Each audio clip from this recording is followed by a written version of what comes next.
Well, good morning. Today is Wednesday, March 10th. I had to think for a minute. My sinuses are draining. Allergy season is coming upon us very soon because the trees are starting to bud, and so my allergies are starting to kick in.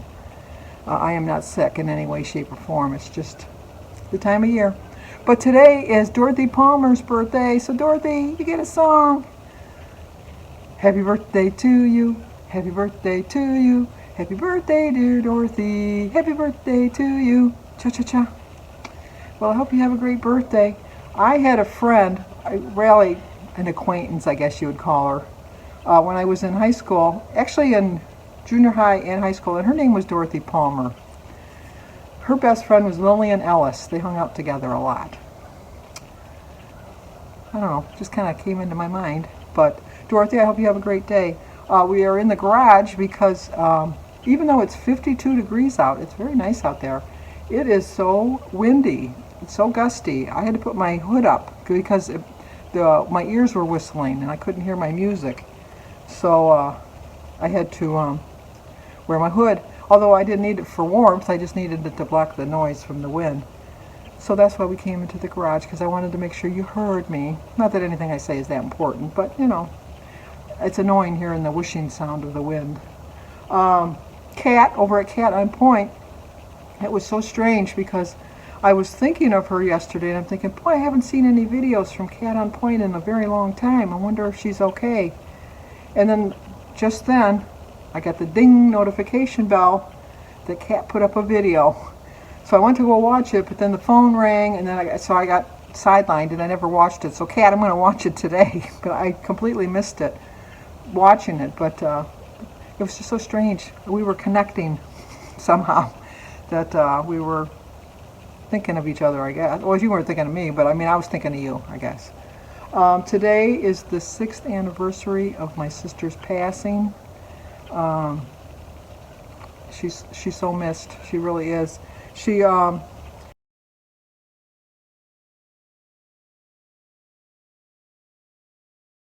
which just goes to show you, you don't know from moment to moment. You know, everybody, you're not promised tomorrow.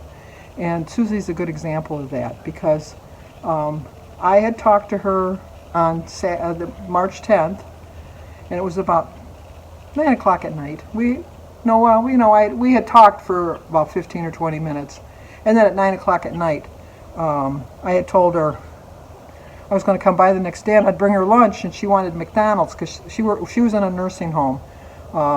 She was having a lot of health issues and she wasn't able to be at home, and so she was there more like a rehab than a nursing home. So they were trying to get her strength back, and she developed some kind of a virus while she was in there, like a nursing home virus, which is unfortunate, but it spreads like wildfire in these nursing homes. And so we were talking, and that she said she wanted the McDonald's. She said she really wanted a Big Mac with fries and a chocolate shake. And I said, well, you know, I'll pick that up for you tomorrow. I'll be over there probably about 12 o'clock, maybe 12:30. And so she said, that sounds good. And so she said, well, my nurse is here to help me get ready to go to bed, because she wasn't able to walk on her own. So they brought her into the bathroom and things like that, you know, get her ready for bed and give her night pills and stuff. So I said, okay, I love you. I'll see you tomorrow at lunch. And then Denise had called her right after that. So and Denise just got a quick thing. They told Denise, she says, well, I can't really talk because the nurse is getting me ready for bed, but once I get settled, I'll call you back. And so Denise said, okay. She said, I love you. She hung up. And then at 9:30, my sister Mary called me, crying, hysterical. And I go, what's the matter? And she said, the nursing home just called about Susie.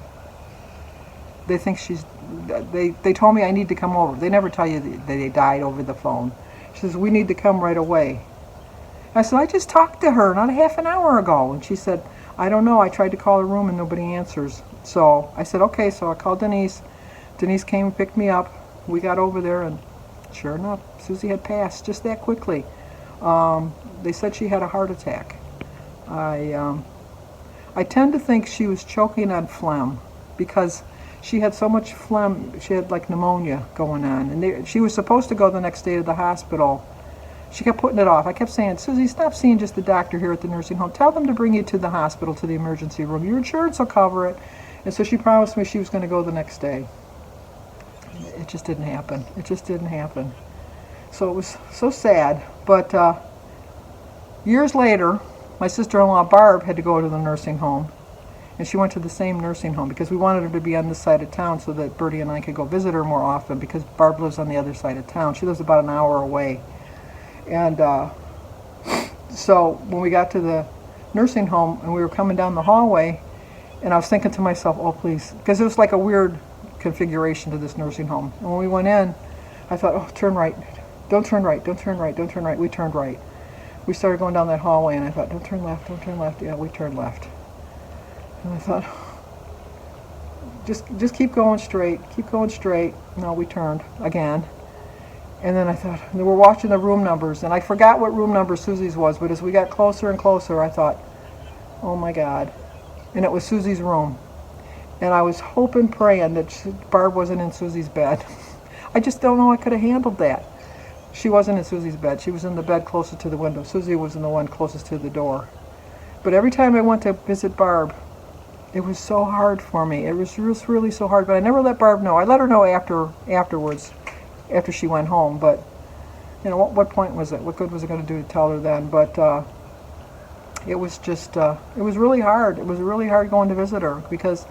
But in a way it was good, because I really kind of took a shining to the lady that was in the next bed, who was an ornery old lady.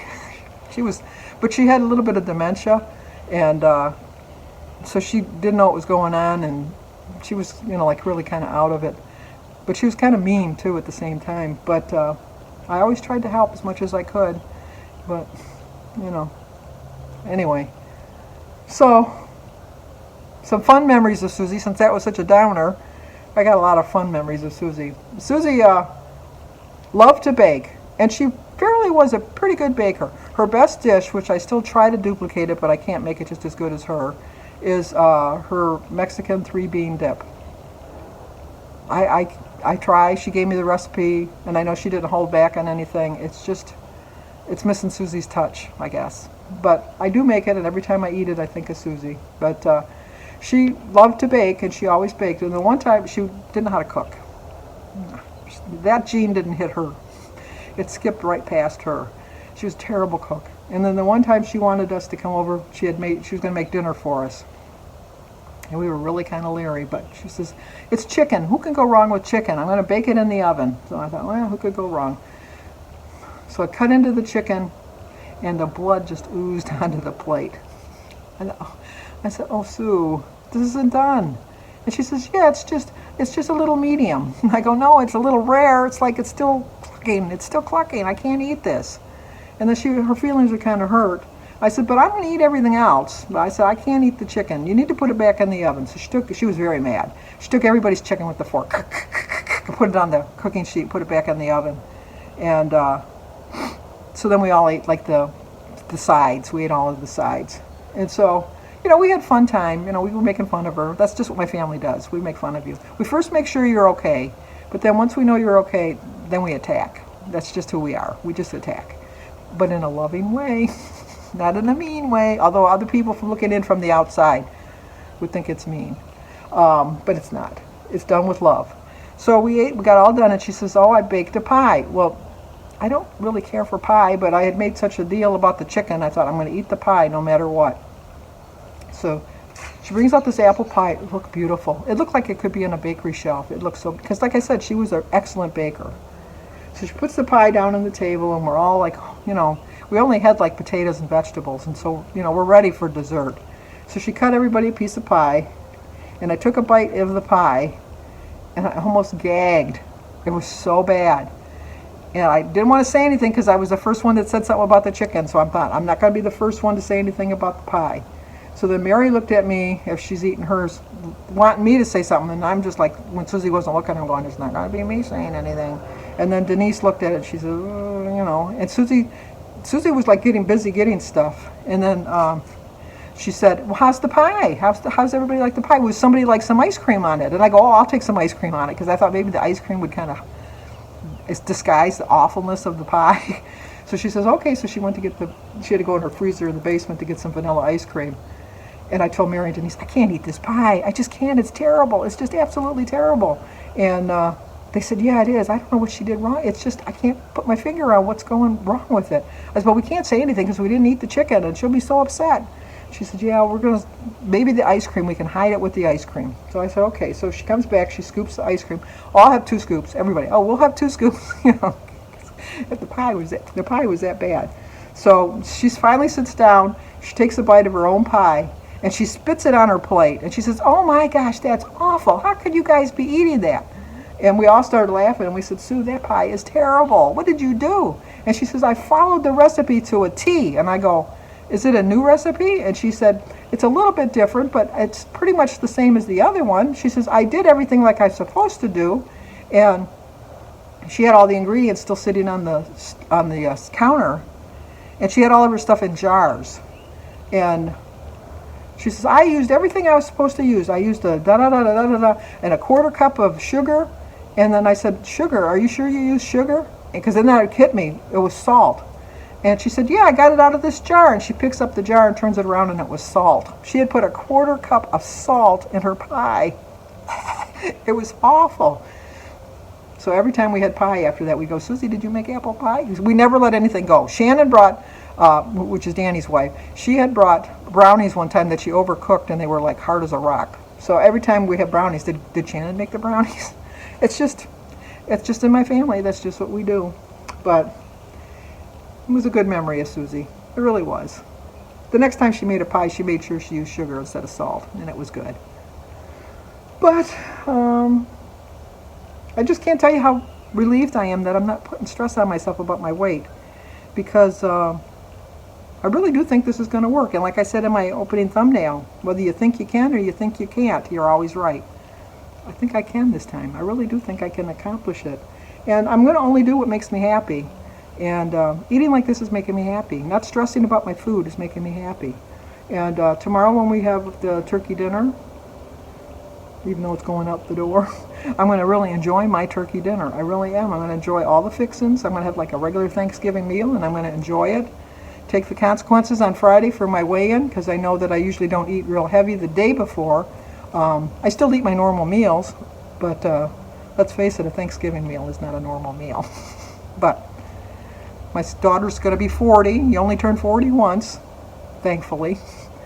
But I'm feeling really good. I'm feeling really happy, and I'm really happy with the plan I picked. And you have to pick a plan that you know is going to work, that's feasible for you. Setting time limits is not feasible for me. It took me how many years to figure that out? At least this last year it's taken me to figure that out. So no looking back, other than happy memories of my childhood or my youth or Susie or whatever. But that's the way I'm going to live my life now. This is the way I'm going to eat the rest of my life. So if it takes me another 4 or 5 years to get to my goal, where am I going? Nowhere. Just heading towards my goal. Okay, I'm going to end it now. So if you're new to my channel, please subscribe, leave a comment, hit that like button, and share it if you think somebody might like to see it. As always, stay safe, and I will talk to you guys tomorrow. Well, I had to go to the grocery store, so obviously by now you've seen my grocery haul. But I stopped by the post office, and guess what? I got some mail. So let's see what I got. I know I already closed the video, but you know what? I wanted to put this in with it. It said, Sandy, I cherish our friendship and appreciate your videos so much. One day closer to us having our lunch together. Have a great day. Sparkling Susan. Yes, her, and I think she's coming with Sue Slims Down. We're going to meet for lunch. They live in Ohio. I live in Michigan. I think we're about 2.5 hours apart, maybe 3. But that'll be fun. I'm looking forward to it. Okay, now I'm going to say goodbye. Be safe.